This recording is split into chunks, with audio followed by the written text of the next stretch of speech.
세계는 충격에 빠졌습니다. 한국 같은 나라는 그냥 내쫓으면 된다고 생각하던 미국. 그렇게 자신만만하던 미국이 비자 수수료를 10만 달러 인상하며 한국 기업을 압박하던 그 순간 모든 것이 순식간에 무너졌습니다.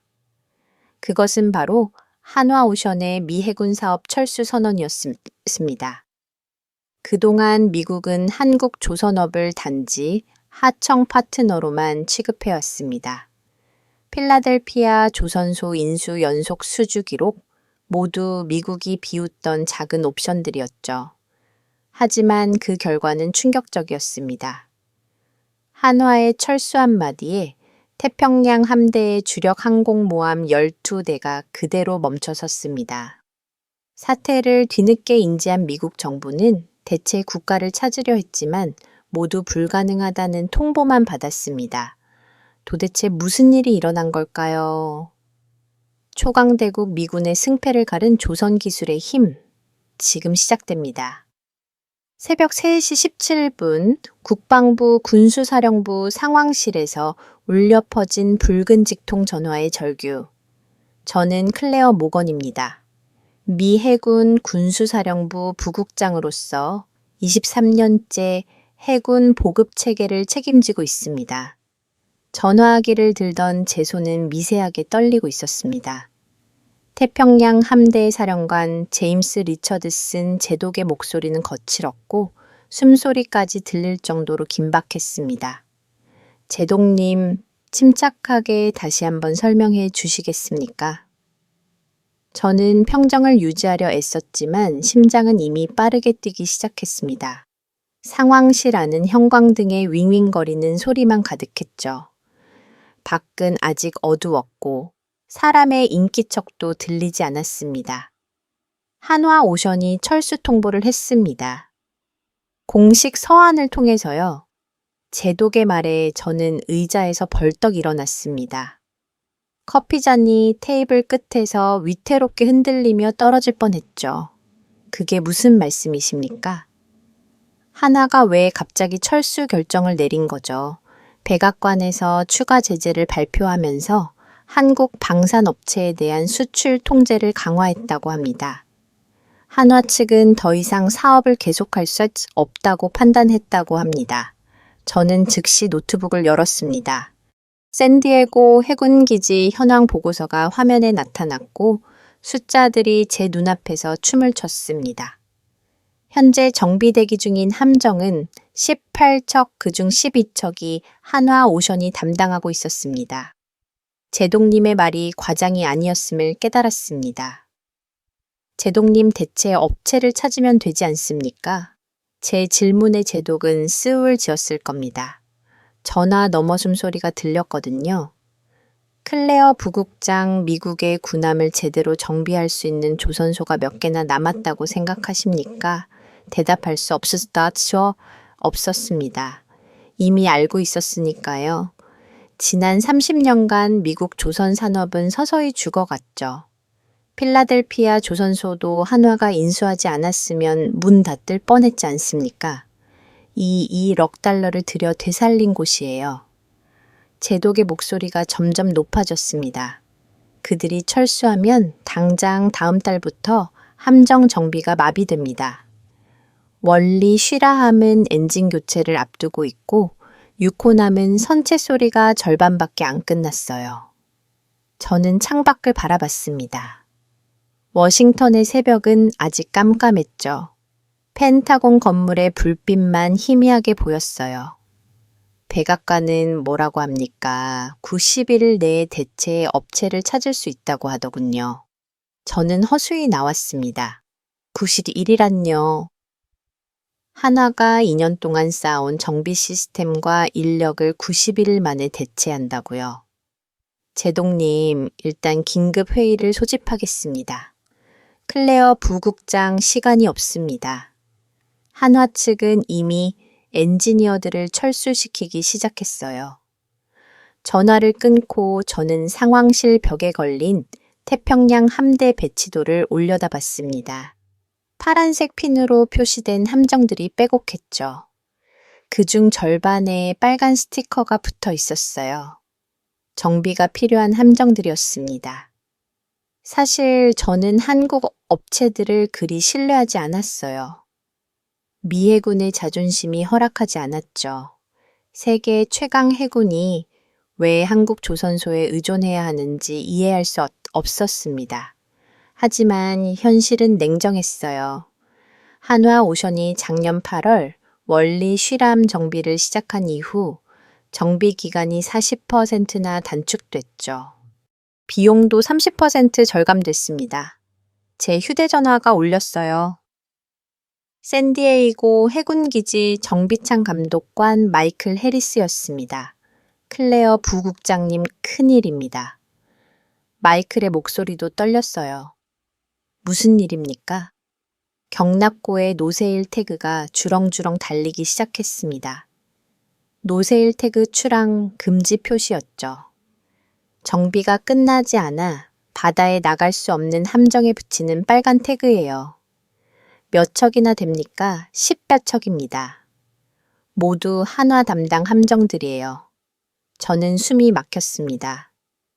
12척이면 태평양 함대 전력의 3분 1이 마비되는 거예요. 한국 엔지니어들은 어디 있습니까? 짐을 싸고 있습니다. 오늘 저녁 비행기로 떠난다고 하더군요.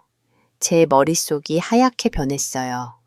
이건 단순한 정비 중단이 아니었습니다. 미 해군의 전투력이 무너지는 소리였죠. 마이클, 일단 현장을 유지해 주세요. 제가 곧 백악관으로 갑니다. 전화를 끊고 저는 재킷을 집어들었어요. 복도를 걸으며 각 부서 책임자들에게 긴급 소집 메시지를 보냈죠. 엘리베이터 안에서 저는 거울에 비친 제 얼굴을 봤습니다. 23년 경력에 해군 장교 무표정을 유지하려 했지만 눈가의 긴장이 역력했어요. 한국 업체가 이렇게 중요했나요?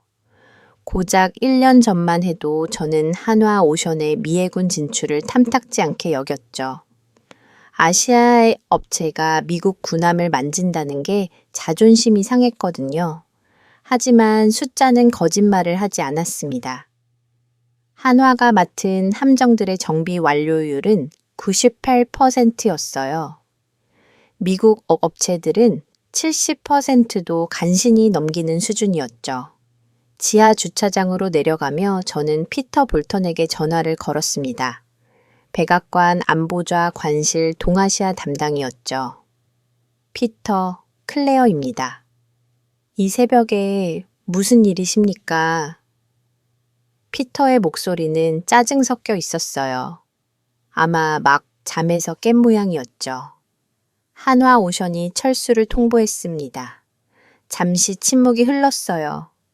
피터가 상황을 파악하는 소리가 들렸죠. 그래서요. 다른 업체 찾으면 되지 않습니까? 저는 차에 시동을 걸며 말했습니다. 피터, 당신이 생각하는 것처럼 간단하지 않아요. 클레어 부국장 한국 업체 하나 빠진다고 미 해군이 마비됩니까? 그들도 우리가 필요해서 못 빠질 겁니다.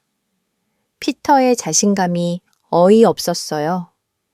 현장을 모르는 사람의 전형적인 반응이었죠. 태평양 함대 사령관이 직접 전화했습니다. 함대 절반이 고철이 된다고요? 절반이 고철이라니? 그게 말이 됩니까? 제가 되묻고 싶었던 질문이었어요. 하지만 이제는 그 말이 현실이 되고 있었죠. 차를 몰며 저는 라디오를 켰습니다. 새벽 뉴스에서는 한미 무역 갈등 소식이 흘러나왔어요. 백악관이 추가 제재를 검토 중이라는 내용이었죠. 한국 방산업체들이 중국과 거래를 늘리고 있다는 게 이유였습니다. 저는 한숨을 쉬었어요. 정치인들은 현장을 모릅니다. 책상 위 보고서만 보고 결정을 내리죠. 한화오션이 얼마나 치밀하게 미 해군 정비 시스템을 구축했는지 알까요? 거제와 창원에서 온 엔지니어들이 새벽부터 밤까지 일하는 모습을 봤다면 달랐을 거예요.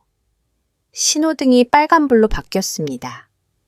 저는 브레이크를 밟으며 다시 한번 상황을 정리했어요. 한화 오션 철수 통보, 10와척의 함정의 노세일 태그, 백악관은 90일 내에 해결 가능하다는 입장. 이건 재앙의 시작이었습니다. 백악관에 도착했을 때 동이 트기 시작했어요. 주차장에는 이미 여러 대의 검은 세단이 도착해 있었죠. 긴급 안보 회의가 소집된 거였습니다. 건물로 들어가며 저는 마지막으로 한 번 더 생각했어요. 정말 한국 업체 없이도 가능할까요? 미국의 자존심만으로 함대를 띄울 수 있을까요? 회의실 문을 열자 이미 여러 명이 모여 있었습니다. 국방부 차관 해군 참모차장, 그리고 피터 볼턴까지요. 네, 모두의 얼굴이 굳어 있었어요. 하지만 피터만은 여전히 자신감에 차 있었죠. 여러분 걱정하지 마십시오. 한국 업체들은 블러핑을 하는 겁니다. 우리가 필요해서 절대 못 떠날 거예요. 저는 테이블에 서류를 내려놓으며 말했습니다. 피터, 이미 엔지니어들이 짐을 싸고 있어요. 그럼 다른 업체를 찾으면 됩니다. 미국이 그 정도로 무력합니까? 회의실에 무거운 침묵이 흘렀어요. 아무도 쉽게 답하지 못했죠. 진실은 아팠습니다. 네, 우리는 그 정도로 무력했어요. 조선 산업을 방치한 대가를 이제 치르게 된 거죠. 하지만 저도 마지막 희망을 버리지 않았습니다. 분명 방법이 있을 거예요. 미국은 언제나 위기를 기회로 만들어 왔으니까요. 그런데 왜 이렇게 불안한 걸까요? 샌디에이고 경납고에 매달린 12개의 빨간 태그가 자꾸 눈앞에 아른거렸습니다.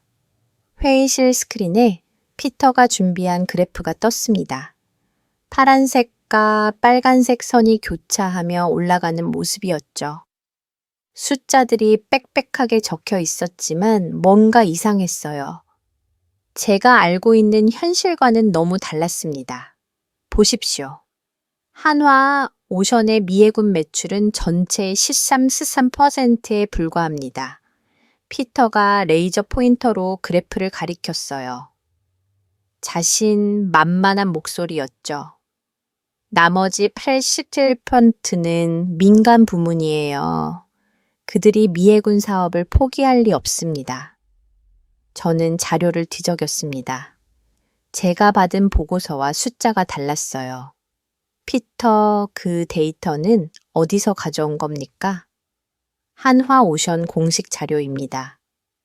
작년 사업 보고서에서 발했죠. 해군 참모차장이 고개를 저어요. 그건 전체 매출 기준이지 않습니까? 미국 내 사업만 따지면 군수 비중이 70%가 넘어요. 피터가 잠시 머뭇거렸습니다. 하지만 곧 다시 자신감을 되찾았죠. 그래도 그들이 필라델피아 조선소에 투자한 일 억 달러를 포기하겠습니까? 국방부 차관이 한숨을 쉬었어요. 피터 추가 제재로 그들이 입을 손실 억 달러를 훨씬 넘어설 겁니다. 저는 휴대전화가 진동하는 걸 느꼈어요. 마이클 해리스였죠. 회의 중이었지만 받을 수밖에 없었습니다. 클레어 부국장님, 지금 당장 오셔야 합니다. 마이클의 목소리가 다급했어요. 무슨 일입니까? 직접 보셔야 합니다. 상황이 생각보다 훨씬 심각해요. 저는 자리에서 일어났습니다. 여러분, 제가 샌디에고 현장을 확인하고 오겠습니다. 피터가 비웃듯 말했어요. 현장을 본다고 뭐가 달라집니까? 숫자가 모든 걸 말해주고 있잖아요. 저는 피터를 쳐다봤습니다. 그래프와 엑셀로만 세상을 보는 사람이었죠. 피터, 함정은 숫자로 움직이는 게 아니라 사람과 부품으로 움직입니다. 건물을 나와 저는 곧바로 앤드루스 공군 기지로 향했어요. 샌디에이고까지 군용기로 4시간이면 갈 수 있었죠. 비행기 안에서 저는 마이클이 보낸 사진들을 확인했습니다. 정비창 내부 사진이었어요. 보는 순간 숨이 막혔죠. 텅 빈 부품 선반들, 먼지 쌓인 작업대, 그리고 해체된 함정 부품들이 여기저기 널브러져 있었습니다. 샌디에이고에 도착하자 마이클이 직접 마중 나왔어요. 50대 중반의 베테랑 감독관이었죠. 얼굴이 모비초췌해 보였습니다. 부국장님, 이쪽으로 오시죠. 정비창으로 들어서자 특유의 기름 냄새가 코를 찔렀어요. 하지만 평소와 달리 기계 돌아가는 소리가 거의 들리지 않았죠. 마치 거대한 무덤 같았습니다. 마이클이 저를 제3크로 안내했어요. 구축함, 한 척이 정비돼 올라가 있었죠. 함정 이름은 USS 벤포드였습니다. 이 함정 엔진룸을 보여드리고 싶습니다. 좁은 통로를 따라 엔진룸으로 내려갔어요. 형광등 불빛 아래 드러난 광경에 저는 할 말을 잃었습니다. 엔진 모듈 8개 중 3개가 텅 비어 있었어요. 빈 포켓만 덩그러니 남아 있었죠. 마이클, 이게 뭡니까? 캐니벌라이징입니다. 캐니벌라이징이라니요. 한 함정의 부품을 뜯어서 다른 함정에 쓰는 거였죠.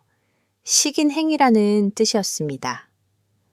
언제부터 이랬습니까? 3달 전부터요.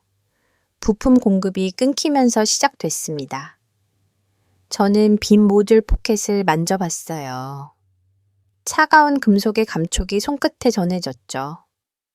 한화는 부품을 제대 공급하지 않았습니까? 마이클이 씁쓸하게 웃었어요. 아니요.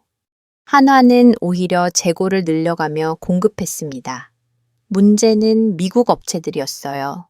그제야 상황이 이해됐습니다. 한화가 담당하지 않는 함정들이 문제였던 거예요. 미국 업체들이 부품을 제대 못 만들어서 다른 함정에서 뜯어다 쓴 겁니까? 맞습니다. 그나마 한화 담당 함정들은 부품이 남아 돌아서 버틸 수 있었는데 마이클이 말을 멈췄어요. 더 이상 설명이 필요 없었죠.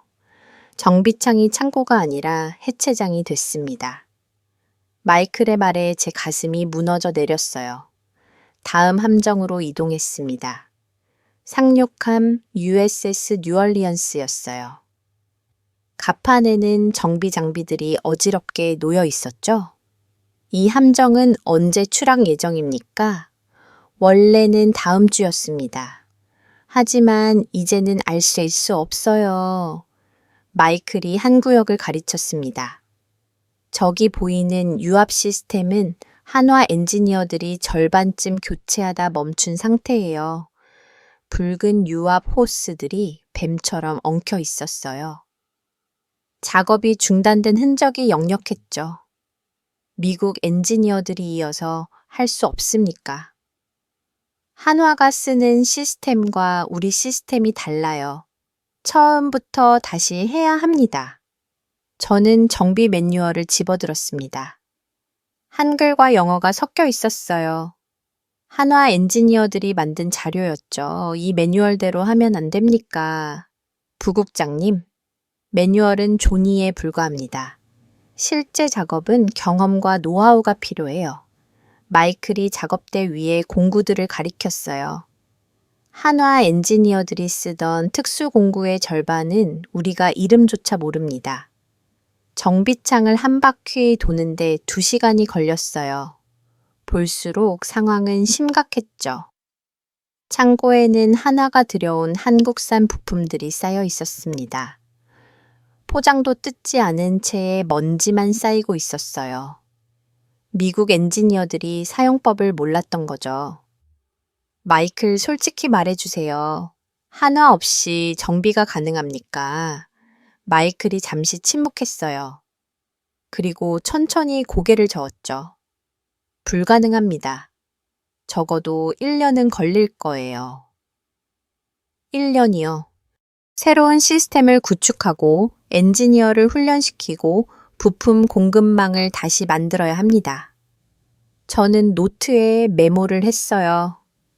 피터에게 보여줄 증거를 모으는 중이었죠. 사무실로 돌아온 마이클이 서류 뭉치를 꺼냈습니다. 이걸 보세요. 한화가 막기 전과 후의 정비 실적입니다. 숫자는 충격적이었어요. 정비 기간이 평균 120일에서 70일로 단축됐죠. 비용은 40% 절감됐습니다. 어떻게 이런 차이가 날 수 있습니까? 하나는 단순히 정비만 한 게 아니에요. 시스템 자체를 바꿨습니다. 마이클이 컴퓨터 화면을 보여줬어요. 복잡한 도표와 그래프가 나타났죠. 실시간 부품 추적 시스템 예방 정비 프로그램, 스마트 진단 장비 모두 한화가 도입한 거예요. 저는 이제야 깨달았습니다. 우리가 잃게 될 건 단순한 정비 업체가 아니었어요. 미래의 정비 시스템 자체를 잃는 거였죠. 한국 엔지니어들은 어디 있습니까? 숙소에서 짐을 싸고 있을 겁니다. 오늘 저녁 비행기예요. 저는 시계를 봤습니다. 오후 3시였어요. 시간이 얼마 남지 않았죠. 그들을 만나볼 수 있을까요? 마이클이 전화를 걸었어요. 잠시 한국어로 통화를 하더니 고개를 끄덕였죠. 박지우 팀장이 만나 주겠답니다. 한화 엔지니어들의 숙소는 기지에서 10분 거리였어요. 작은 모텔이었지만 깔끔했죠. 로비에 캐리어들이 쌓여 있었습니다. 한국으로 돌아갈 준비가 끝난 상태였어요. 박지우 팀장이 로비로 내려왔습니다. 30대 후반의 젊은 엔지니어였어요. 피곤해 보였지만 눈빛은 날카로웠죠. 안녕하세요. 클레어 부국장님. 유창한 영어였습니다. 박 팀장님, 정말 떠나실 겁니까? 박지우가 쓴호음을 지었어요. 저희도 어쩔 수 없습니다. 회사 결정이니까요. 다시 생각해 볼 수 없을까요, 부국장님? 저희가 여기서 일하는 동안 받은 대우를 아십니까? 박지의 목소리에 서운함이 묻어났어요. 보안검사라는 이유로 매일 2시간씩 기다렸습니다. 미국 엔지니어들은 우리를 무시했고요. 저는 할 말이 없었어요. 그들의 불만이 정당했으니까요. 그래도 저희는 최선을 다했습니다. 미해군을 위해서가 아니라 프로의 자존심 때문이었죠. 박지우가 창밖을 바라봤어요. 멀리 정비창이 보였습니다. 하지만 이제 한계입니다. 정부가 우리 회사를 압박하는데 어떻게 일을 계속하겠어요? 저는 마지막으로 물었습니다. 정말 대체 불가능합니까? 박지우가 저를 똑바로 쳐다봤어요. 부국장님, 솔직히 말씀드릴게요. 미국 조선업은 이미 죽었습니다. 차가운 진실이었어요. 되살리려면 10년은 걸릴 거예요. 그동안 미해군은 어떻게 하실 건가요? 대답할 수 없었습니다. 박지우의 말이 모두 맞았으니까요. 숙소를 나와 저는 피터에게 전화했어요. 피터 현장을 봤습니다. 상황이 심각해요. 클레어 너무 비관적으로 보지 마세요. 방법은 있을 겁니다. 피터, 이건 엑셀 숫자가 아니에요. 현실입니다. 피터가 짜증 섞인 목소리로 말했죠. 그럼 어쩌란 말입니까? 한국에 무릎 꿇으란 말인가요? 저는 한숨을 쉬었어요. 자존심과 현실 사이에서 선택해야 할 시간이었죠. 아니요. 하지만 대안을 찾아야 해요. 이미 찾고 있습니다. 일본과 유럽 업체들에 연락했어요. 희망적인 소식이었습니다. 하지만 왜 불안한 걸까요? 공항으로 가는 길에 다시 정비창을 들렀어요. 석양이 질 무렵이었죠. 붉은 노을이 함정들을 물들였습니다. 11척의 함정에 매달린 노세일 태그가 바람에 펄러였어요. 마치 항복 깃발처럼 보였죠. 마이클이 제 옆에 섰습니다. 부국장님 시작됐습니다. 뭐가요? 대체 공급 테스트요. 일본 업체 부품이 내일 도착한답니다. 저는 희망을 품으려 했어요. 하지만 마이클의 표정은 어두웠죠. 잘 될 거라고 생각하십니까? 고개를 저었어요. 기적이 일어나지 않는 한 어렵겠죠. 멀리서 비행기 소리가 들렸습니다. 한화 엔지니어들을 태운 비행기였을 거예요. 태평양을 건너 한국으로 돌아가는 길이었죠. 그들과 함께 미해군의 미래도 떠나가는 것 같았습니다. 다음 날 새벽 5시 저는 다시 샌디에이고 해군 기지에 있었습니다. 일본 미스의 중공업에서 보낸 부품이 도착한다는 소식을 듣고 급히 날아왔죠. 거대한 수송기가 굉금을 내며 활주로에 착륙했어요. 희망과 불안이 동시에 밀려왔습니다. 마이클이 정비창 입구에서 저를 맞았어요. 얼굴에 수염이 덮죠. 밤을 사온 흔적이 역력했습니다. 부품 하역이 시작됐습니다. 테스트는 2시간 후에 가능할 거예요. 테스트 구역으로 향하는 길에 마이클이 조용히 말했습니다. 부국장님, 기대는 하지 마세요. 왜요? 미쓰이는 일본 최고의 중공업 회사잖아요. 맞습니다. 하지만 군난 부품은 다른 문제예요. 테스트 벤치가 있는 건물로 들어갔어요. 거대한 기계들이 줄지어 있었죠. 엔지니어들이 분주하게 움직였습니다. 첫 번째 테스트는 구축함용 터빈 베어링이었어요. 지름 50cm 뒷배의 거대한 원형 부품이었죠. 겉보기엔 한화 제품과 똑같아 보였습니다. 공차 측정부터 시작하겠습니다. 측정 기사가 정밀기기를 작동시켰어요. 레이저가 베어링 표면을 스캔하기 시작했죠. 모두가 숨을 죽이고 모니터를 바라봤습니다.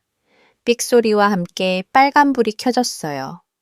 공차범위 초과입니다. 0.03mm 벗어났네요. 저는 실망했지만 애써 침착함을 유지했어요. 다음 부품 테스트해보죠. 두 번째는 유압 펌프 실린더였습니다. 이번엔 더 조심스럽게 설치했어요. 기사들의 손놀림이 신중했죠. 압력 테스트가 시작됐습니다. 게이지 바늘이 서서히 올라갔어요. 3,000, 4,000, 5,000 펑 하는 소리와 함께 실린더에서 기름이 새기 시작했습니다. 바닥이 순식간에 검은 기름으로 뒤덮였어요. 실링 불량입니다. 규격 압력의 70%도 못 견디네요.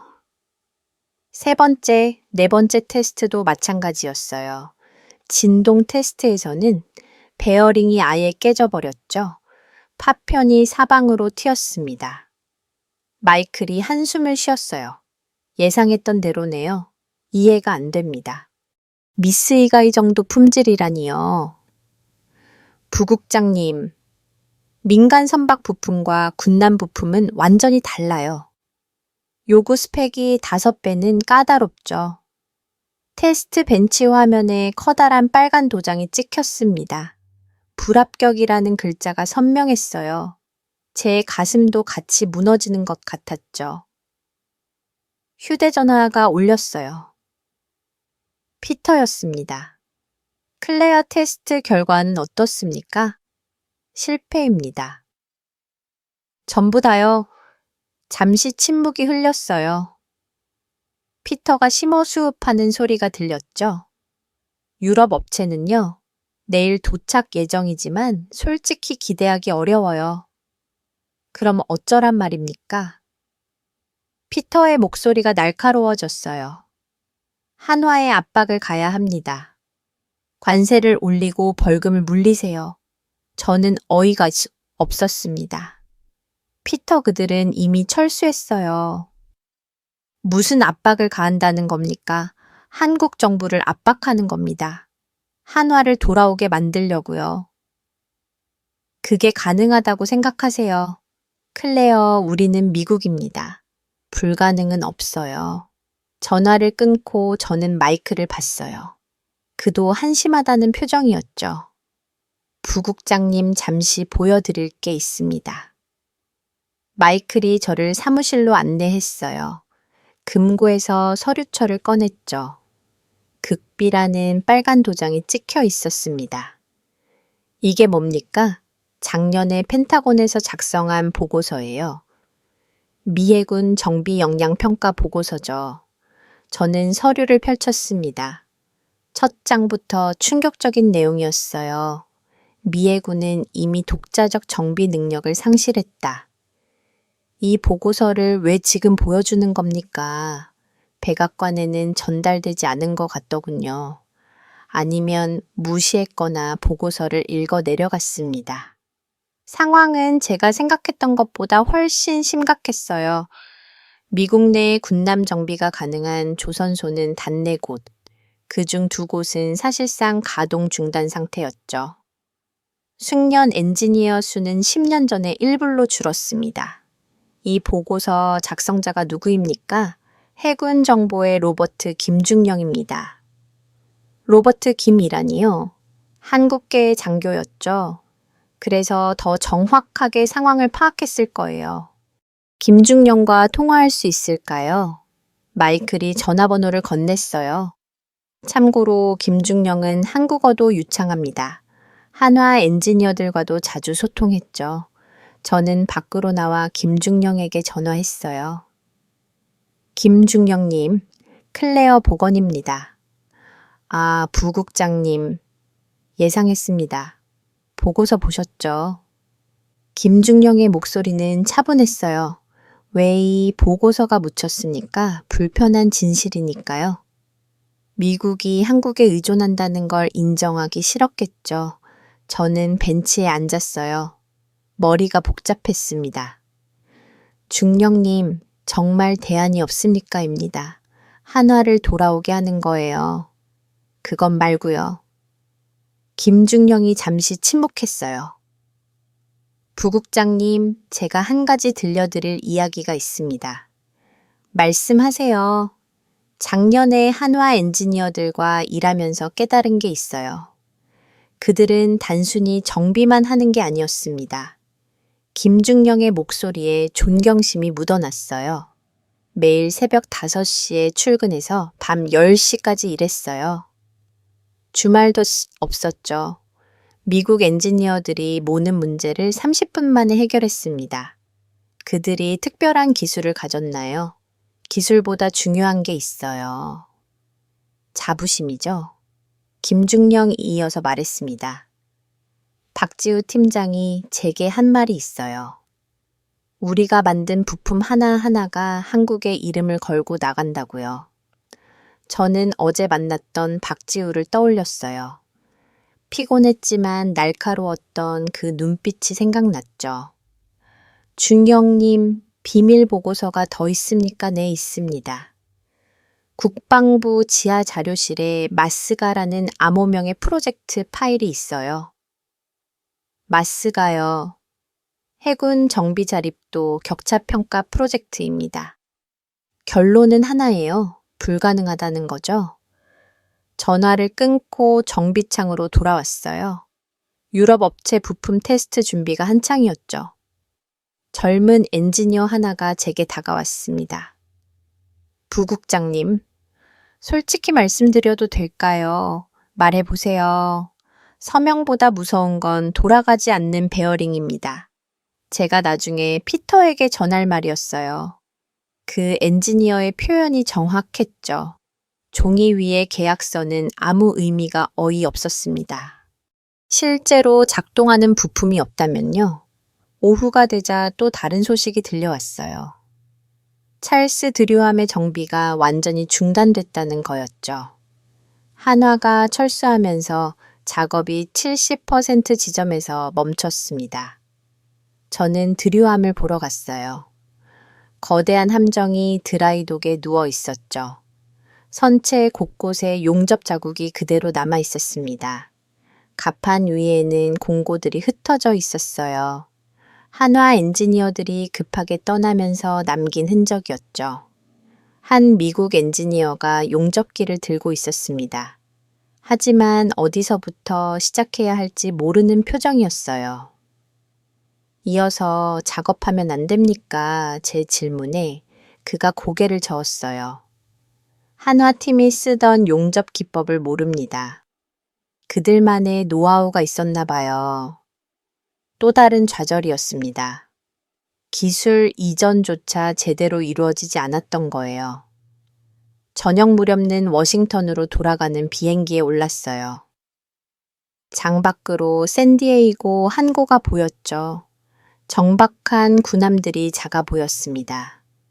그중 절반이 움직일 수 없다니요. 세계 최강이라는 미해군이 지경이 됐다니요.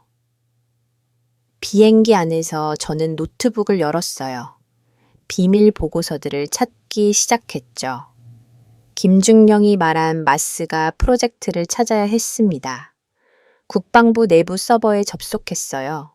수많은 폴더를 뒤졌죠. 그리고 드디어 찾았습니다. 프로젝트 마스가 해상 유지력 격차 평가 파일을 열자 경고 메시지가 떴어요.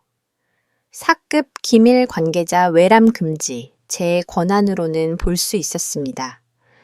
클릭하자 수백 페이지의 보고서가 나타났어요. 첫 페이지에 요약문이 눈에 들어왔습니다. 결론 한국 조선 업체 없이 미해군 함정 가동률 유지는 사실상 불가능. 최소 10년의 재건기간 필요. 저는 숨을 깊게 들이쉬었어요. 이제 진실을 알았습니다. 하지만 백악관을 설득할 수 있을까요? 피터 같은 사람들은 여전히 미국의 힘을 과신하고 있었죠. 종이 위에 숫자만 믿고 있었습니다. 워싱턴에 도착했을 때는 밤 11시였어요. 공항에서 곧바로 펜타곤으로 향했죠. 내일 아침 긴급 회의가 예정되어 있었습니다. 사무실에 도착하자 책상 위에 메모가 놓여 있었어요. 유럽 업체 부품도 전량 불합격. 마이클 예상했던 일이었지만 마음이 무거웠습니다. 이제 정말 마지막 희망도 사라진 거예요. 저는 의자에 앉아 천장을 바라봤어요. 형광등 불빛이 차갑게 느껴졌죠. 한화를 돌아오게 하는 방법. 그것만이 유일한 해결책이었습니다. 하지만 어떡해요? 그때 문득 박지후의 말이 떠올렸어요. 프로의 자존심 때문이었죠. 자존심이라니요? 우리도 자존심을 버려야 할 시간이 온 건 아닐까요? 펜타곤 상황실에 거대한 스크린이 켜졌습니다. 실시간 함정 가동률 대시보드였죠. 파란색, 노란색, 빨간색 막대 그래프가 빼곡했어요. 빨간색이 점점 늘어나고 있었습니다. 현재 태평양 함대 가동률이 62%입니다. 작전 참모가 레이저 포인터로 화면을 가리켰어요. 일주일 전만 해도 70%였죠. 한화가 철수한 뒤 매일 2%씩 떨어지고 있었습니다. 이대로라면 한 달 뒤엔 50% 아래로 떨어집니다. 제독들의 얼굴이 굳어 있었어요. 50%는 마진노선이었죠. 그 아래로 내려가면 작전 수행이 불가능해집니다. 피터는 여전히 낙관적이었어요. 일시적인 현상입니다. 새로운 업체와 계약하면 회복될 거예요. 해군 참모차장이 고개를 저었습니다. 피터, 이게 단순한 숫자 놀이가 아니에요. 함정 한 척이 못 움직이면 연쇄 반응이 일어납니다. 참모차장이 화면을 바꿨어요. 태평양 전체 지도가 나타났죠. 붉은 점들이 여기저기 찍혀 있었습니다. 이 붉은 점들이 현재 정비 중이거나 고장난 함정들입니다. 보세요. 공백이 생기고 있어요. 확실히 보였습니다. 동중국해와 남중국해 사이에 큰 구멍이 뚫린 것처럼 보였죠. 평소라면 미해군 함정들로 빽빽했을 지역이었어요. 저는 노트를 펼쳤습니다. 회의를 들으며 메모를 시작했죠. 그런데 갑자기 한 문장이 머릿속을 스쳤어요. 조달은 가격이 아니라 가동률이다. 저는 그 문장을 노트에 적었습니다. 그리고 밑줄을 그었죠. 이게 핵심이었어요. 우리는 지금까지 가격만 봤습니다. 누가 더 싸게 하는지, 어떻게 비용을 줄일지만 고민했죠. 하지만 정작 중요한 건 함정이 바다에 떠 있는 시간이었어요. 상호 존중 원칙이 필요하다. 두 번째 문장을 적었습니다. 한화 엔지니어들이 받았던 대우를 생각하니 부끄러웠어요. 보안 검사라는 이유로 매일 2시간씩 기다리게 했죠. 클레어 부국장, 무슨 생각을 그렇게 깊이 하십니까? 참모차장이 물었어요. 우리가 문제를 잘못 보고 있는 것 같습니다. 무슨 말입니까? 저는 일어나서 화면 앞으로 갔어요. 이 대시보드를 보세요. 숫자만 보이시나요? 모두가 고개를 갸우거렸습니다. 저에겐 생명선이 보입니다. 함정 한 척 한 척이 우리의 생명선이에요. 비터가 비웃듯 말했죠. 그래서 어쩌자는 겁니까? 데이터가 아니라 생명선입니다. 생명선을 살리려면 단순한 거래가 아니라 파트너십이 필요해요. 회의실이 조용해졌습니다. 제독 한 명이 손을 들었어요. 부국장 말이 맞습니다. 한화는 단순 납품업체가 아니었어요. 파트너였죠. 다른 제독도 고개를 끄덕였습니다. 그들이 필라델피아 조선소를 살렸지 않습니까? 1달러를 투자해서요. 피터가 짜증 섞인 목소리로 말했어요. 그래서 뭘 어떻게 하자는 겁니까? 한화에 무릎 꿇고 돌아와 달라고 빌까요? 저는 피터를 똑바로 쳐다봤습니다. 필요하다면 그래야죠. 회의실이 술렁이었어요. 미해군 부국장이 한국 기업에 무릎 꿇자고 했으니까요. 클레어 정신이 온전합니까? 피터 자존심이 함정을 띄우진 못해요. 격한 토론이 이어졌습니다. 하지만 결론은 나지 않았죠. 회의는 내일 다시 하기로 했어요. 회의가 끝나고 저는 지하로 내려갔습니다. 국방부 지하 3층에 있는 기밀 자료실이었죠. 마스가 프로젝트를 더 자세히 보려고 했어요. 경비원이 신분증을 확인했습니다. 철문이 열리고 긴 복도가 나타났죠. 형광등이 깜빡이는 음산한 곳이었어요. 자료실 깊숙한 곳에서 마스가 배울 찾았습니다. 먼지가 수북이 쌓인 상자였죠. 아무도 관심 갖지 않았다는 증거였어요. 상자를 열자 수십 개의 파일이 나왔습니다. 2년 전부터 작성된 보고서들이었죠. 하나씩 펼쳐봤어요.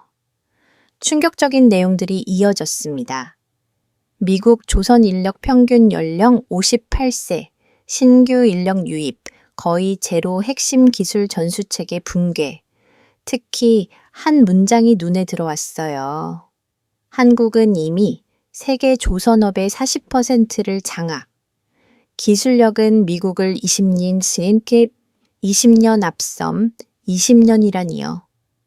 우리가 그렇게 뒤처졌다는 걸 이제야 알았습니다. 파일을 더 뒤적이다 사진 한 장을 발견했어요. 거제 조선소의 항공사진이었죠. 거대한 골리앗 크레인들이 늘어서 있었습니다. 사진 뒤에 메모가 적혀 있었어요. 세계 최대 규모 동시에 열척 건조 가능, 미국 전체 조선소 능력의 3배. 저는 한숨을 쉬었습니다. 이런 곳과 경쟁하려 했다니요. 애초에 불가능한 싸움이었어요. 보고서 마지막 장에 제안사항이 있었습니다. 제한 한국과 전략적 동맹 구축 필요. 단순 거래가 아닌 기술 협력 체계 구축. 하지만 이 제안은 받아들여지지 않았겠죠. 미국의 자존심이 허락하지 않았을 테니까요. 자료실을 나오며 저는 결심했어요. 이 보고서들을 백악관에 전달해야 한다고요. 진실을 알려야 한다고요. 사무실로 돌아오니 밤 9시였습니다. 책상 위에 새로운 보고서가 놓여 있었어요.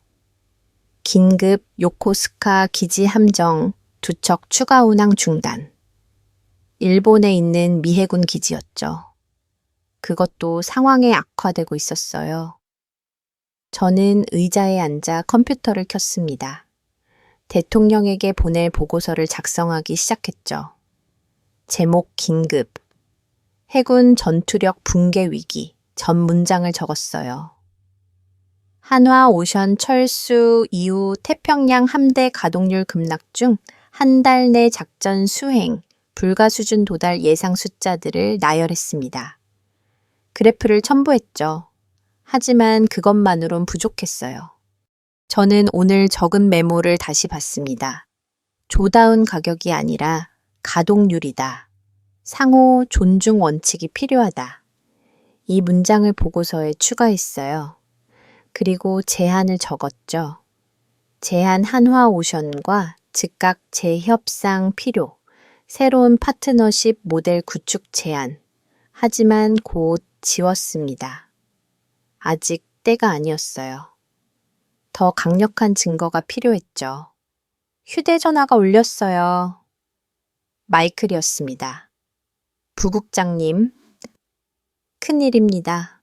또 무슨 일이죠? 한국 정부가 공식 성명을 발표했어요. 한화의 철수를 지지한다고요? 심장이 콩 내려앉았습니다. 이제 정말 끝인가 싶었어요. 그리고 한 가지 더 있습니다. 뭡니까? 중국이 한화 오션과 협력 논의를 시작했답니다. 저는 벌떡 일어났어요. 이건 단순한 정비 문제가 아니었습니다. 안보 문제로 번지고 있었죠. 창밖을 바라봤어요. 워싱턴의 야경이 반짝였습니다. 평화로워 보였지만 위기는 이미 시작됐어요.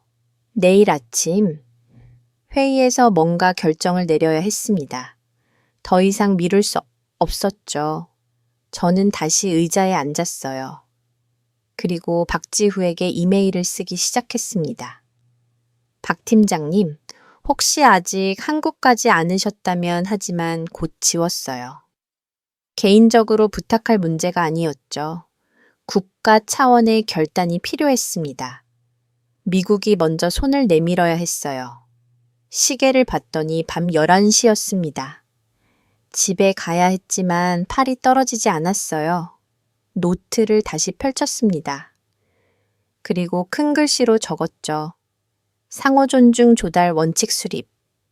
이게 제가 내일 제안할 내용이었어요. 샌디에고 해군기지 제2호 경납고 새벽 4시 43분이었습니다. 거대한 철문이 열리자 차가운 바닷바람이 불어왔어요. 경납고 천장에 매달린 크레인이 삐걱거리는 소리가 들렸습니다. 저는 멍하니 그 광경을 바라봤어요. 크레이 아래 빨간 태그들이 주렁주렁 매달려 있었죠. 해낫에 12개였습니다. 노세일 태그가 12개나 달려 있었어요. 각 태그는 가로 30cm, 세로 20cm 크기였습니다.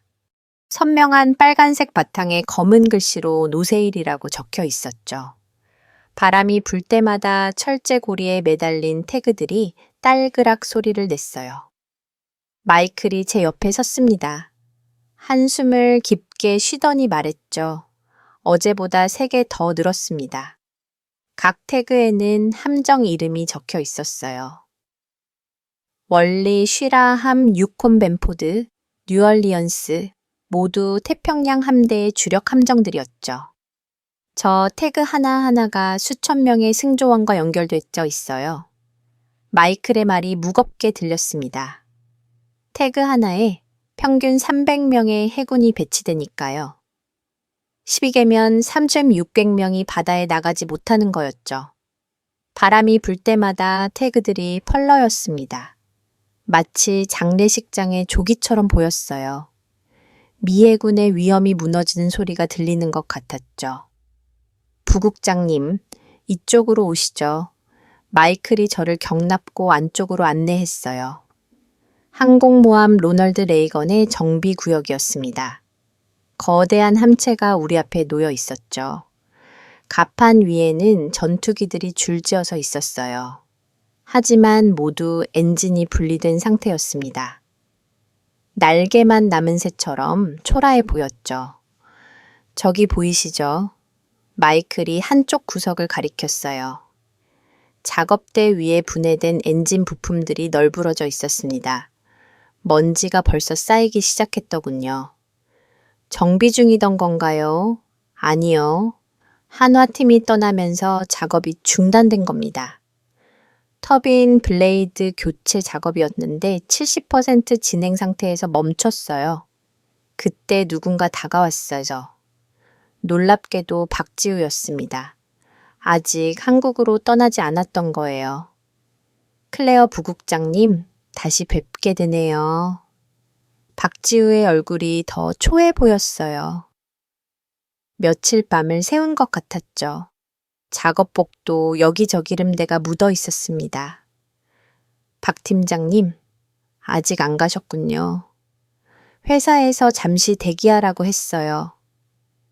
인수인계라도 하라고요. 하지만 받을 사람이 없네요. 박지우가 씁쓸하게 웃었습니다. 그리고 태블릿을 꺼냈어요. 화면을 터치하자 동영상이 재생됐죠. 이걸 보여드리고 싶었습니다. 화면에는 베어링 내부가 확대된 영상이 나왔어요. 특수 카메라로 찍은 영상이었죠. 미세한 균열이 선명하게 보였습니다. 이게 뭡니까? 구축함 엔진 베어링의 균열 진행 영상입니다.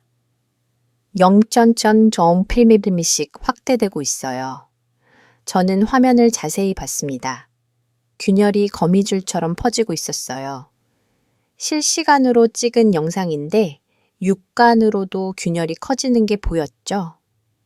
이 속도라면 일주일 안에 베어링이 깨집니다. 그럼 엔진이 멈춰요. 박지우가 손가락으로 균열 부분을 가리켰어요. 여기 보이는 이 패턴이 특히 위험합니다. 방사형으로 퍼지고 있거든요. 한번 시작되면 막을 수 없어요. 그가 다른 화면을 보여줬습니다. 정비 라인 전체를 찍은 파노라마 사진이었죠. 부국장님, 이 사진을 잘 보세요. 정비 라인에 함정 6척이 줄지어 있었어요. 각 구역마다 작업자들이 보였죠. 그런데 뭔가 이상했습니다. 세 번째 구역이 비어 있네요. 맞습니다. 한화가 담당하던 구역이에요. 보세요. 저 구역 때문에 전체 흐름이 막혔어요. 박지우가 확대했어요. 텅 빈 작업대와 먼지 쌓인 공구들이 보였죠? 옆 구역 작업자들이 불안한 표정으로 빈 공간을 쳐다보고 있었습니다. 부국장님 정비는 퍼즐과 같아요. 한 조각이 빠지면 전체가 무너집니다. 우리가 담당하던 건 단순 정비가 아니라 핵심 공정이었거든요. 그 말이 가슴에 꽂혔어요. 부품이 아니라 라인이 멈춘 겁니다. 라인이 멈추면 함대가 멈춰요. 박지우의 목소리에 확신이 담겨 있었습니다. 현장에서 10년을 일한 사람의 목소리였죠. 마이클이 끼어들었어요. 박 팀장 말이 맞습니다. 우리가 아무리 노력해도 한화의 빈자리를 못 채우고 있어요.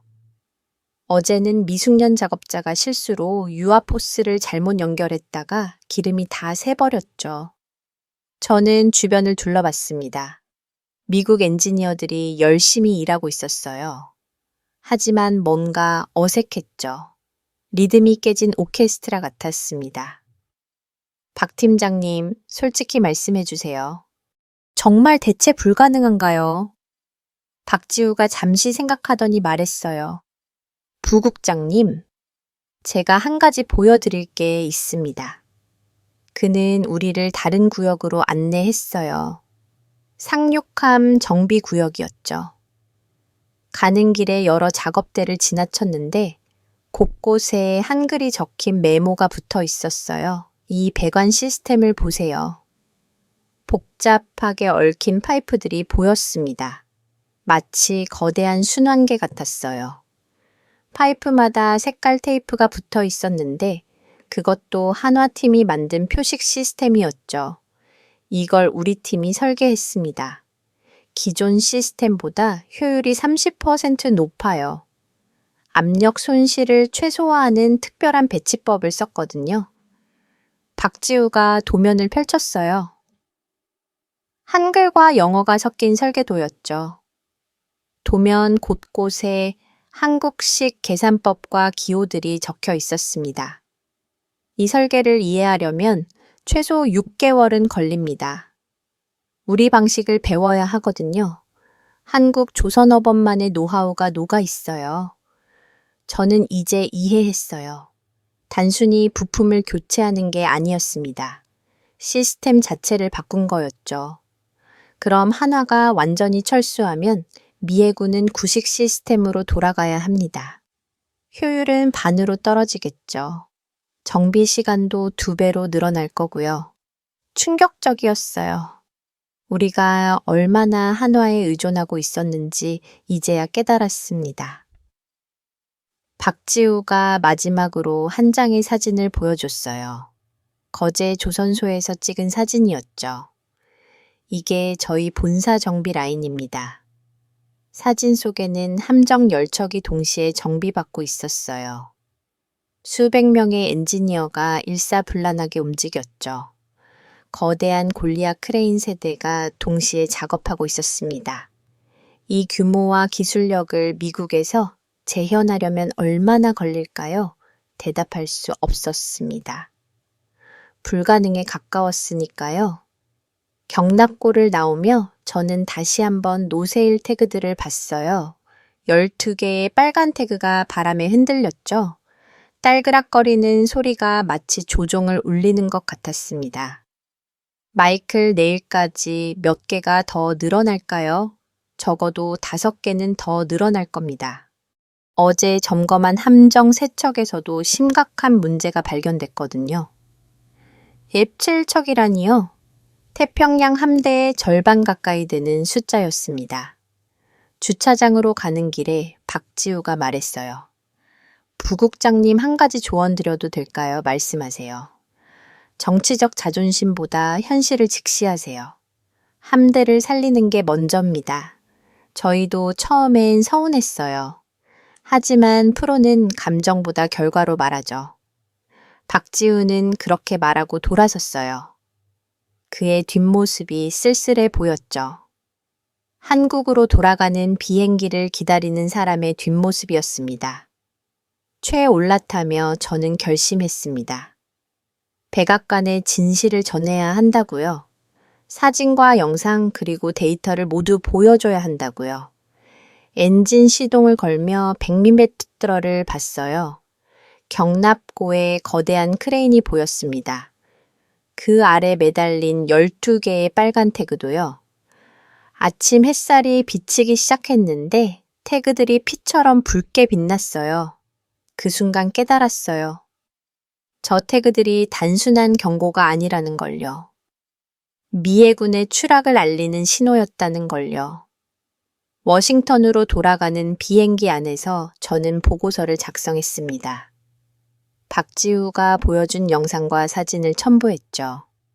베어링 균열 텅 빈 정비 라인 멈춘 작업대의 모든 증거가 한 가지를 가리키고 있었어요. 한화 없이는 불가능하다는 사실을요. 비행기가 착륙할 무렵는 마지막 문장을 적었습니다. 제안 사항을 다음 장에서 제시하겠습니다. 이제 해결책을 제시할 시간이었어요. 더 이상 미룰 수 없었죠. 창밖으로 워싱턴 기념탑이 보였습니다. 석양에 붉게 물든 모습이었어요. 마치 경고등처럼 보였죠. 내일 아침 저는 백악관에 갈 겁니다. 그리고 진실을 말할 거예요. 미국이 무릎을 꿇어야 한다는 진실을요. 하지만 그게 정말 굴복일까요? 아니면 현명한 선택일까요? 곧 알게 되겠죠. 답은 이미 나와 있었으니까요. 백악관 상황실 아침 8시 정각이었습니다. 대통령이 직접 참석한 긴급 안보회의였죠. 타원형 테이블 주변에 국방장관, 국무장관 합참, 그리고 피터가 앉아 있었어요. 상황실 벽면에 대형 스크린엔 태평양 지도가 떠 있었습니다. 빨간 점들이 곳곳에 찍혀 있었어요. 운항 불가 함정들의 위치였죠. 저는 프레젠테이션 리모컨을 손에 들었습니다. 손이 약간 떨렸지만 애써 진정했어요. 오늘이 마지막 기회였으니까요. 대통령님, 현재 태평양 함대 가동률은 37%입니다. 첫 슬라이드가 화면에 떴어요. 빨간색 막대 그래프가 급격히 떨어지는 모습이었죠. 한화 철수 후 8주 만의 결과였습니다. 대통령의 표정이 굳어졌어요. 손가락으로 테이블을 두드리는 버릇이 나왔죠. 긴장할 때마다 나오는 습관이었습니다. 37%라고요. 지난주엔 52%인데요. 네, 매주 평균 7%씩 하락하고 있습니다. 이 속도라면 다음 달엔 20%대로 떨어집니다. 다음 슬라이드를 넘겼어요. 샌디에이고 경납고의 노세일 태그 사진이었죠. 어제보다 5개가 더 늘어 17개가 되어 있었습니다. 이 빨간 태그들이 출항 불가 함정입니다. 17척이 바다에 나가지 못하고 있어요. 사진을 확대했습니다. 태그 하나하나에 적힌 함정 이름이 선명하게 보였어요. 모두가 숨을 죽이고 화면을 바라봤죠. 국방장관이 안경을 벗고 눈을 빗습니다. 이렇게 빨리 악화될 줄은 몰랐군요. 작전 계획을 전면 수정해야겠어요. 저는 3번째 슬라이드를 보여줬어요. 박지우가 찍어준 베어링 균열 영상이었죠. 이건 엔진 베어링 내부입니다. 균열이 실시간으로 확대되고 있어요. 일주일 내에 파손 예상됩니다. 영상을 천천히 재생했어요. 균열이 거미줄처럼 퍼지는 모습이 생생했죠. 국무장관이 인상을 찌푸렸습니다. 피터가 끼어들었습니다. 그래도 다른 업체들이 있지 않습니까? 일본, 유럽 업체들 말입니다. 모두 테스트에 실패했습니다. 군남 정비는 민간 선박과 완전히 다른 영역이에요. 저는 테스트 실패 영상도 보여줬어요. 베어링이 깨지고 기름이 새는 장면들이었죠. 피터도 할 말을 잃었습니다. 저는 준비한 자료를 하나씩 보여줬어요. 평균 정비 대기 시간이 108일로 늘어났다는 데이터 MTBF, 즉 고장간 평균 시간이 40% 감소했다는 통계, 그리고 해군 태평양 함대 사령부와 해군 해상체계 사령부가 공동으로 낸 긴급 권고문. 이 권고문의 핵심은 명확합니다. 한화 없이는 함대 운용이 불가능하다는 거예요. 권고문의 핵심 문장을 화면에 크게 띄웠습니다. 즉각적 조치 없이는 서태평양 해상 통제권 상실 우려라는 문구였어요. 대통령이 손을 들어 저를 멈췄어요. 클레어 부국장. 그래서 해결책이 뭡니까? 저는 심호흡을 했습니다. 이제부터가 진짜였어요. 3가지 제안을 드리겠습니다. 새로운 슬라이드가 나타났어요. 제가 밤새 고민한 내용이었죠. 첫째, 한화 오션에 대한 모든 제재를 즉각 동결해야 합니다. 피터가 벌떡 일어났어요. 의자가 뒤로 밀리는 소리가 크게 났죠. 말도 안 됩니다. 그럼 우리가 굴복하는 거잖아요. 피터 앉으세요. 대통령의 목소리는 차분했지만 단호했어요. 피터가 마지못해 앉았죠. 얼굴이 붉게 달아올라 있었습니다. 계속하세요. 클레어. 둘째, 미국 정부가 공식적으로 사과해야 합니다. 이번엔 국무장관이 놀란 표정을 지었어요. 사과라니요? 유감 표명도 아니고요. 네, 명확한 사과가 필요합니다. 한화와 한국 정부의 신뢰를 회복하려면요. 저는 준비한 문서를 꺼냈어요. 대통령 연설문 초안이었죠. 여기 제가 작성한 초안이 있습니다. 문서를 스크린에 띄웠어요. 원래 국무부가 준비한 문안과 제 수정안이 나란히 나타났죠. 원문에는 유감스럽게 생각한다라고 되어 있었어요. 제 수정안에는 빨간 펜으로 줄이 그어지고 진심으로 사과한다로 바뀌어 있었죠. 이건 너무 직접적입니다. 국무장관이 고개를 저었어요. 직접적이어야 합니다. 모호한 표현으로는 신뢰를 회복할 수 없어요. 한국인들은 진정성을 중요하게 생각합니다. 저는 다른 부분도 보여줬습니다. 일방적인 제재 조치라는 표현, 상호 이해 부족으로 인한 오해라는 문구, 새로운 파트너십 구축이라는 미래지향적 표현 모두 제가 신중하게 선택한 단어들이었어요. 한 단어 한 단어가 외교적 무게를 담고 있었죠. 셋째, 한미 공동 품질 감사 시스템을 만들어야 합니다. FAI, 즉 초도품 검사 제도를 공식화하는 거예요. 합차 무장이 관심을 보였습니다. 펜으로 메모를 하기 시작했어요. 공동 감사라면 우리도 한화 시스템을 배울 수 있다는 건가요? 맞습니다. 기술 이전과 상호 학습이 가능해집니다. 장기적으로 미국 조선업 재건에도 도움이 될 거예요. 피터가 다시 반발했어요. 이건 미국의 자존심을 버리는 겁니다. 세계 최강 대국이 작은 나라 기업에 사과한다니요. 저는 피터를 똑바로 봤습니다. 그의 분노가 느껴졌지만 물러설 수 없었어요. 피터 가짜 자존심이 배를 띄우진 않습니다. 괴이실이 조용해졌어요. 에어컨 소리만 희미하게 들렸죠. 모두가 제 말을 곱씹는 것 같았습니다. 자존심으로 함대를 움직일 수 있다면 좋겠지만 현실은 다릅니다. 우리에겐 한화가 필요해요. 대통령이 의자에 깊이 기대며 물었습니다. 클레어 부국장, 정말 다른 방법은 없습니까? 있습니다. 10년을 기다리는 거예요. 미국 조선 산업을 처음부터 재건하는데 그만큼 걸립니다. 국방장관이 끼어들었어요. 10년 동안 태평양을 어떻게 지킵니까? 중국이 가만히 있을까요, 러시아는요? 바로 그 점이었어요. 안보 공백을 만들 수 없었죠. 대통령이 일어났습니다. 천천히 창가로 걸어가더니 밖을 내다봤어요. 백악관 정원이 보였을 거예요. 가을 단풍이 붉게 물들어 있었죠. 긴 침묵이 흘렀습니다. 아무도 먼저 말을 꺼내지 못했어요. 시계의 초침 소리만 똑딱 들렸습니다. 드디어 대통령이 돌아섰습니다. 얼굴에 결연한 표정이 떠올랐어요. 국무장관 한국 정부와 연락하세요. 국무장관인 놀란 표정을 지었어요.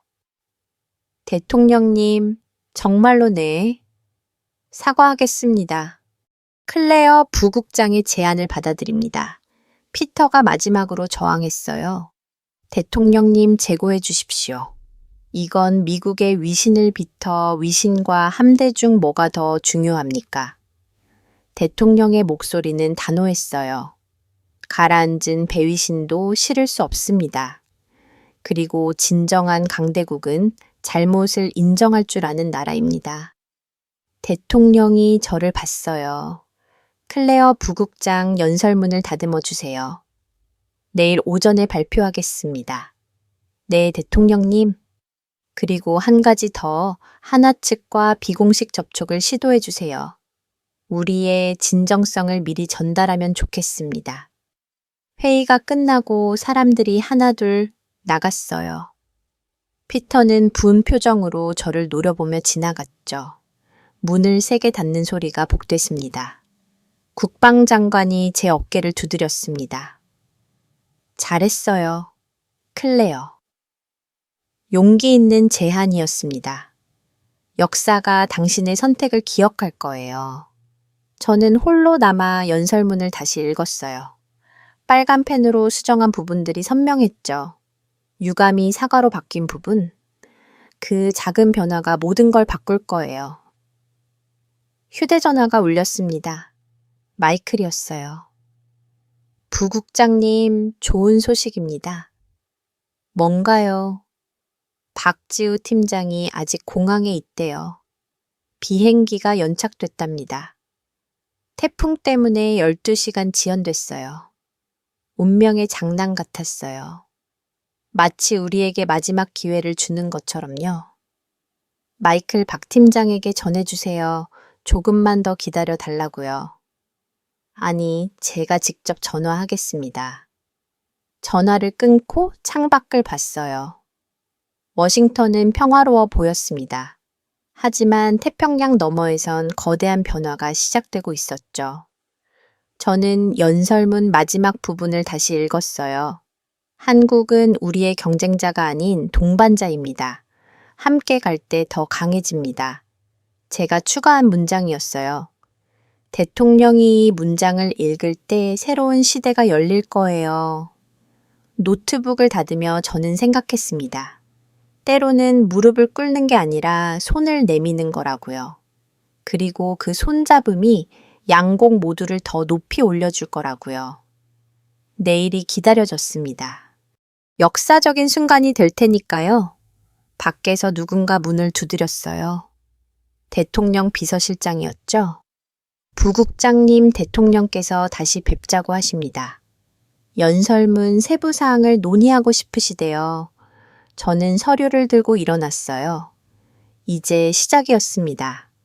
미국이 진정한 리더십을 보여줄 시간이었어요. 복도를 걸으며 저는 확신했습니다. 우리가 옳은 선택을 했다고요. 자존심보다 실리를, 체면보다 실력을 선택했다고요. 그리고 한화도 돌아올 거라고요. 우리가 진심으로 손을 내민다면 말이에요. 대통령 집무실문 앞에 섰습니다. 심호흡을 한 번 하고 노크했어요. 새로운 역사가 시작되는 순간이었습니다. 펜타곤 지하 3층 종합상황실 새벽 3시였습니다. 거대한 화면 8개가 실시간 데이터를 쏟아내고 있었어요. 빨간색 경고등이 여기저기서 깜빡였죠. 태평양 함대 사령관 리처드스는 제도의 화상으로 연결되어 있었습니다. 옆에는 해군 해상체계 사령부 사령관도 함께였어요. 두 사람의 표정이 어두웠죠. 클레어 부국장 최종 데이터를 보고 드리겠습니다. 제독의 목소리가 무거웠어요. 손에 든 보고서가 떨리는 게 화면으로도 보였습니다. 첫 번째 주력함 가동률입니다. 메인 화면에 그래프가 떴어요. 8주 전 62%였던 가동률이 37%까지 떨어진 모습이었죠. 빨간 선이 절벽처럼 급락했습니다. 이건 단순한 숫자가 아닙니다. 실제 작전 수행 능력이 반토막 난 거예요. 제독이 다음 슬라이드를 넘겼습니다. 현재 출항 가능 함정이 43척입니다. 정상 시기엔 116척이었죠. 저는 메모를 했어요. 절반도 안 되는 숫자였습니다.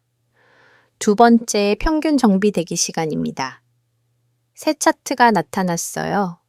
막대 그래프가 천장을 뚫을 듯 높았죠. 100펩시1입니다. 6개월이에요. 국방부 차관이 헛기침을 했습니다. 6개월이면 정비가 아니라 재건조 수준 아닙니까? 맞습니다. 부품이 없어서 대기만 하는 시간이 대부분이에요. 제독이 세 번째 데이터를 보여줬어요. MTBF 고장간 평균 시간입니다. 40% 감소했어요. 구체적인 숫자가 화면에 떴습니다. 정상 시 3 200시간이던 것이 1920시간으로 줄었어요. 쉽게 말해 예전보다 2배 자주 고장난다는 뜻입니다. 저는 손을 들었어요. 제동님, 이 데이터의 신뢰도는 어느 정도입니까? 100% 정확합니다. 함정별 로그 데이터를 직접 분석했어요. 그때 해상체계 사령부 사령관이 끼어들었습니다. 하루 지어은 함대 한 척 손실과 같습니다. 모두가 그를 봤어요. 사령관이 설명을 이어갔죠. 정비가 하루 늦어질 때마다 연쇄 효과가 발생합니다. 다른 함정의 작전 일정도 틀어지고 승조원 교대도 꼬이고 보급 계획도 엉망이 되죠. 그의 말이 맞았어요. 해군은 정밀한 시계처럼 움직여야 하는 조직이니까요. 그래서 우리가 이걸 준비했습니다. 제독이 문서 하나를 화면에 띄웠어요. 긴급 권고문이라는 제목이 붉은 글씨로 적혀 있었죠. 해군 해상체계 사령부와 태평양 함대 사령부가 공동으로 작성했습니다. 저는 문서를 자세히 읽었어요. 핵심 내용은 충격적이었죠. 현 상황이 지속될 경우 30일 내 태평양 해역 통제 능력 상실 예상 한화, 오션과의 관계 정상화가 유일한 해결책, 즉각적인 정치적 결단 필요 문서 말미엔 두 사령관의 서명이 선명했습니다. 이 권고문을 대통령께 직접 전달할 겁니까? 제독이 고개를 끄덕였어요. 네, 오늘 오전에 합참 의장을 통해 보고할 예정입니다. 저는 추가 자료를 요청했어요. 혹시 지역별 함정 배치 현황도 있습니까? 물론입니다. 새로운 지도가 화면에 떴어요. 태평양 전체가 보였죠. 파란 점이 미해군 함정, 빨간 점이 정비 중인 함정이었습니다. 충격적이었어요. 남중국해와 동중국해 사이에 거대한 공백이 보였죠. 평소엔 파란 점으로 가득했을 곳이었습니다. 저 공백이 보이십니까? 제독이 레이저 포인터로 가리켰어요. 중국이 가장 활발하게 활동하는 해인데 우리 함정인의 척밖에 없습니다. 평소엔 몇 척이었죠? 15척에서 20척 사이였습니다. 국방부 차관이 한숨을 쉬었어요. 이러다 정말 큰일 나겠군요. 그때 상황실 전화화가 울렸습니다. 당직 장교가 받더니 저를 봤어요. 부국장님, 백악관에서 연락 왔습니다. 대통령께서 브리핑을 요청하셨어요. 저는 시계를 봤습니다. 새벽 4시였어요. 대통령도 잠을 못 이루고 있었나 봅니다. 지금 바로 가겠다고 전해주세요. 화상회의를 마무리하며 제독이 말했어요. 부국장님 시간이 없습니다. 매일 상황이 악화되고 있어요. 저는 고개를 끄덕였습니다. 알고 있습니다. 최선을 다하겠습니다. 백악관으로 가는 차 안에서 저는 데이터를 정리했어요. 3가지 핵심 지표와 1개의 권이 있는 권고문. 이것으로 충분할까요? 백악관에 도착하니 대통령이 집무실에서 기다리고 있었어요. 평소와 달리 넥타이도 매지 않은 모습이었죠. 클레어 부국장 상황이 어떻습니까? 저는 준비한 자료를 보여드렸어요. 37% 가동률 100배필 대기, 40% 감소한 신뢰도, 대통령의 얼굴이 점점 어두워졌습니다. 그리고 이건 방금 받은 해군 사령부 공동 권고문입니다. 대통령이 문서를 받아 읽었어요. 읽는 내내 표정이 굳어졌죠. 30일 내 통제 능력 상실이라. 대통령이 의자에 깊숙이 기댔어요. 클레어, 솔직히 말해주세요. 정말 한화가 유일한 답입니까? 네. 대통령님, 적어도 단기적으로는 그렇습니다. 대통령이 창밖을 봤어요. 동이 트기 시작했죠. 워싱턴 기념탑이 아침 햇살에 빛나고 있었습니다. 국무장관에게 연락하세요. 오늘 중으로 한국 정부와 접촉하라고요. 네, 대통령님. 그리고 클레어 부국장은 서울로 가세요. 저는 놀랐어요. 서울이요. 직접 가서 협상하세요. 당신이 가장 잘 알고 있으니까요. 저는 망설였습니다. 서울까지 가서 협상한다니요. 대통령님, 제가 그런 권한이 지금 당신에게 권한을 드립니다. 정원대사 자격으로 가세요. 대통령이 서류에 서명했어요. 공식 임명장이었죠. 한화를 돌아오게 하세요. 어떤 조건이든 받아들이겠습니다. 저는 임명장을 받았어요. 묵직한 무게가 느껴졌죠. 집무실을 나오며 저는 휴대전화를 꺼냈습니다. 마이클에게 전화했어요. 마이클, 박지우 팀장이 아직 있나요? 네. 공항 라운지에 있답니다. 연결해 주세요. 잠시 후 박지우의 목소리가 들렸어요. 부국장님, 박 팀장님, 저와 함께 서울로 가시겠어요? 잠시 침묵이 흘렀습니다. 무슨 말씀이신지 미국 정부가 공식 사과하기로 했습니다. 제가 직접 가서 협상할 거예요. 도와주실 수 있나요? 또 침묵이 흘렀어요. 그리고 박지우가 말했죠. 알겠습니다. 함께 가겠습니다. 저는 안도의 한숨을 쉬었어요. 이제 정말 시작이었습니다. 공항으로 가는 길에 저는 다시 한번 데이터를 확인했어요. 37% 1, 40% 감소. 이 숫자들이 협상 카드였죠. 하지만 더 중요한 건 진정성이었어요. 미국이 진심으로 잘못을 인정하고 손을 내미는 것. 그게 핵심이었습니다. 비행기 26시간이 다가왔어요. 12시간 후면 서울에 도착할 겁니다. 그리고 새로운 역사가 시작되겠죠. 저는 창밖을 봤어요. 태평양이 끝없이 펼쳐져 있었습니다. 저 바다를 지키려면 한화가 필요했어요. 그리고 이제 우리가 그들에게 갈 차례였습니다. 자존심을 버리고 진심을 들고서요. 서울에서 무슨 일이 일어날까요? 곧 알게 되겠죠. 하지만 한 가지는 확실했어요. 우리가 먼저 손을 내밀 거라는 것. 그리고 그 손잡음이 양국의 미래를 바꿀 거라는 것. 비행기가 활주로를 달리기 시작했습니다. 이제 돌이킬 수 없었어요. 서울로 희망을 향해 날아오르는 중이었죠.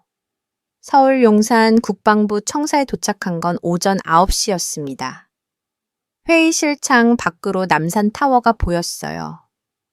가을 햇살이 부드럽게 내리쬐고 있었죠. 한국 측 협상단이 들어왔습니다. 국방부 차관 방위 사업청장 그리고 한화 오션 권호갑 대표였어요. 권 대표는 60대 초반의 중후한 인상이었죠. 악수를 나누며 저는 떨리는 마음을 진정시켰어요. 오늘이 마지막 기회였으니까요. 클레어 부국장님 멍이로 오셨습니다. 권 대표의 목소리는 차분했어요. 하지만 눈빛엔 서운함이 묻어 있었죠. 권 대표님, 먼저 사과드리고 싶습니다. 저는 준비한 대통령 친서를 꺼냈어요. 공식 사과문이었죠. 권 대표가 천천히 읽었습니다. 진심으로 사과한다는 문구에서 잠시 멈췄어요. 표정이 미묘하게 변했죠. 늦었지만 진정성 있는 사과네요. 한국 국방부 차관이 끼어들었습니다. 하지만 사과만으론 부족합니다. 구체적인 변화가 필요해요. 저는 고개를 끄덕였어요. 물론입니다. 그래서 새로운 원칙을 제안하러 왔습니다. 노트북을 열고 준비한 자료를 보여줬어요. 상호 존중 조달 원칙이라는 제목이 화면에 떴죠. 첫째, 한화 엔지니어들에 대한 모든 차별적 보안 검사를 배제하겠습니다. 박지우가 통역하며 고개를 끄덕였어요. 그도 그런 차별을 겪었으니까요. 둘째, 기술 이전과 공동 개발을 제도화하겠습니다.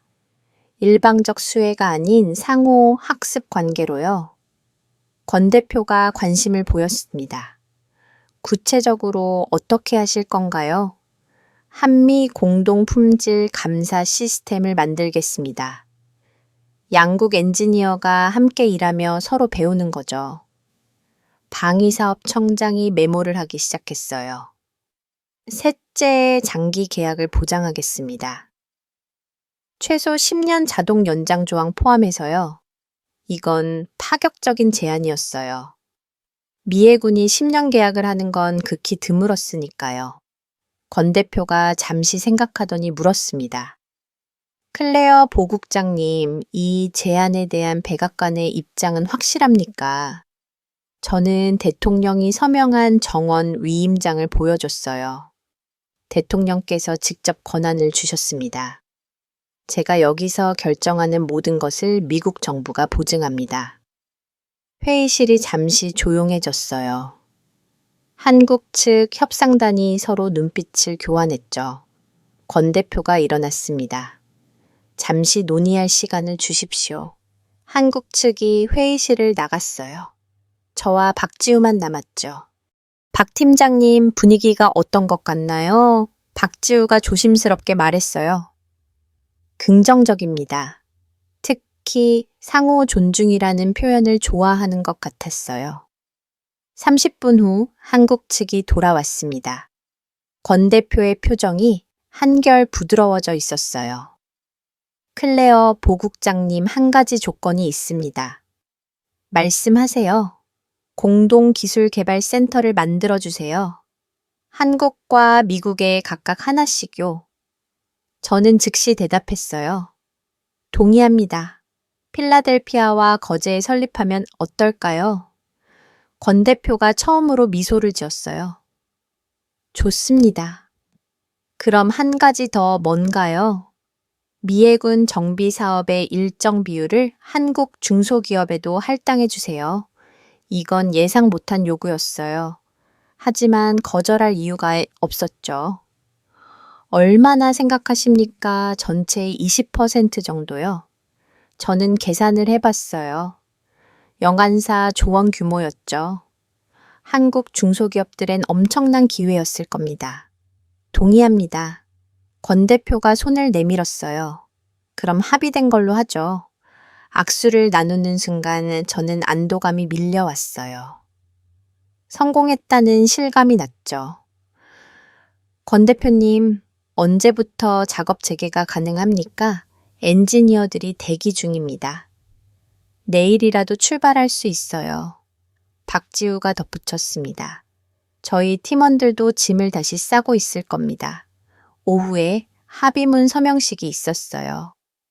한국 국방부 장관과 제가 나란히 섰죠. 수십 대의 카메라가 블래시를 터뜨렸습니다. 오늘은 역사적인 날입니다. 한국 장관의 인사말이었어요. 한미동맹이 군사협력을 넘어 산업협력으로 확장되는 날이니까요.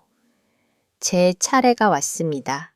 우린 가격이 아니라 신뢰로 항를 확보합니다. 준비한 말이었지만 진심이었어요. 한화오션과 한국은 우리의 경쟁자가 아닌 동반자입니다. 함께 더 강해질 겁니다. 서명하는 순간 묵직한 도장 소리가 울렸어요. 역사의 한 페이지가 새로 쓰이는 소리였죠. 저녁엔 환송 만찬이 있었습니다. 권 대표가 제게 다가왔어요. 클레어 보국장님, 내일 거제 조선소를 보고 가시겠어요. 그러고 싶습니다. 다음 날 아침 저는 거제로 향했어요. 박지우가 동행했죠. 거제 조선소에 도착했을 때 저는 압도당했습니다. 상상했던 것보다 훨씬 거대했어요. 특히 골리앗 크레인들이 인상적이었죠. 높이 100m가 넘는 크레인 5대가 찌를 들써 있었습니다. 저게 바로 한국 조선업의 상징입니다. 박지우가 자랑스럽게 말했어요. 정비 중인 미해군 함정도 있었습니다. 작년에 한화가 미국에서 가져온 거였죠. 수백 명의 엔지니어가 일사불란하게 움직였어요. 품질 검사 구역에 갔더니 직원 한 명이 도장을 찍고 있었습니다. 오비드라는 파란 도장이었어요. 미해군 품질 인증 도장이었죠. 이제 이 도장이 더 많이 찍히게 될 겁니다. 박지우의 말이 희망적으로 들렸어요. 조선소를 나오며 저는 뒤를 돌아봤습니다. 거대한 골리앗 크레인 아래 성조기와 태극기가 나란히 펄럭이고 있었어요. 새로운 시대의 상징 같았죠. 귀국 비행기 안에서 저는 보고서를 작성했어요. 협상 성공 하나오션 즉시, 복귀 새로운 파트너십 구축 완료, 그리고 마지막에 한 문장을 추가했습니다. 우리는 체면이 아닌 실력을 선택했고 그 선택이 옳았음을 증명했습니다. 워싱턴에 도착했을 때 마이클이 기다리고 있었어요. 얼굴에 미소가 가득했죠. 부국장님, 한화 엔지니어들이 벌써 도착했습니다. 벌써요. 네. 선발대가 어젯밤에 도착했어요. 지금 정비창에서 작업을 재개할 준비를 하고 있습니다. 샌디에고로 가는 길에 마이클이 말했어요. 노 세일 태그를 떼기 시작했다고.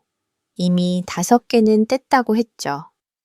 정비창에 도착했을 때 그곳은 정말 활기차고 바쁜 분위기였어요.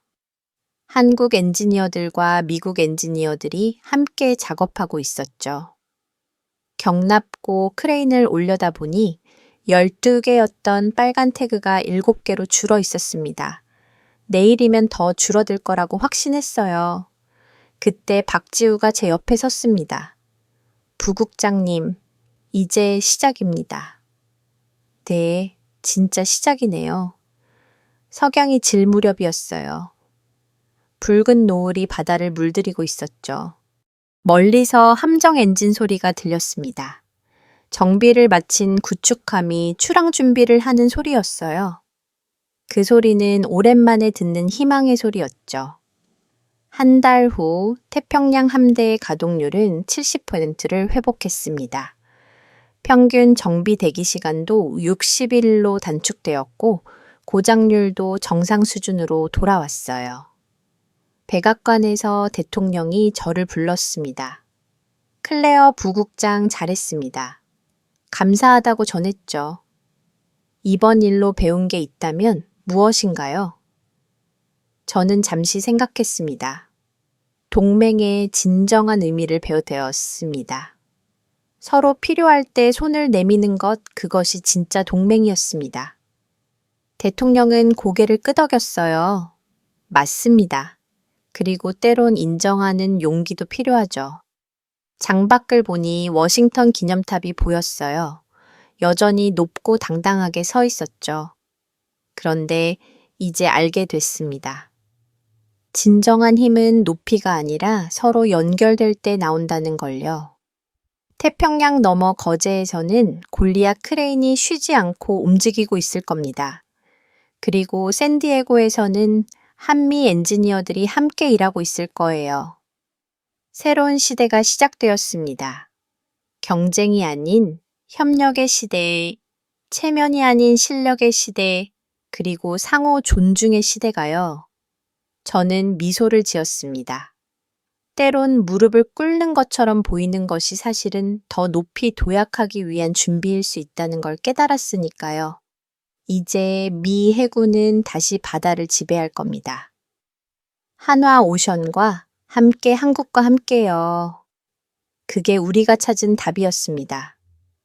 그리고 그 답은 옳았어요.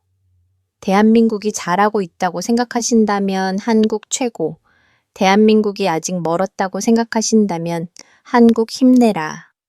여러분의 생각을 댓글로 남겨주세요.